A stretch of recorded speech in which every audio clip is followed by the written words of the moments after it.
এবারের ঈদের বাজেট নিয়ে কথা বলবো, তার আগে সবাই এই ভিডিওটি দেখুন। এবারের ঈদ শপিং এর বাজেট কত?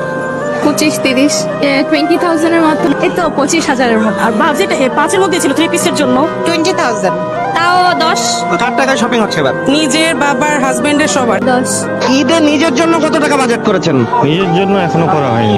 নিজের কোনো বাজেট নেই আসলে, নিজের জন্য এখনো কিছুই করা হয়নি। যখন থেকে কাজ করা শুরু করেছি তখন থেকে আসলে পুরুষ মানুষের জীবন থেকে যে ঈদটা হারিয়ে যায় এরকমটাই হয়ে যায় আর কি। নিজেদের ভালোবাসার মানুষের জন্য তো একটু কষ্ট করতেই হয়। নিজের জন্য 0 টাকা। সবচেয়ে কম থাকে পুরুষ মানুষের বাজেট। তো নিজের ফ্যামিলিকে আগে খুশি করার পরেই নিজের জন্য যা হয়। অনেক বছর যাবতীয় নিজের জন্য কখনো বাজেট করা হয় না।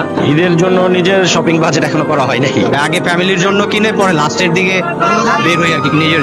পুরুষ মানুষের বাজেট হচ্ছে পরিবার বা সন্তানের মুখের হাসি। আসলে পুরুষ মানুষের জীবনে কোনো বাজেট হয় না। পুরুষ মানুষের জীবন 18 বছর পর্যন্ত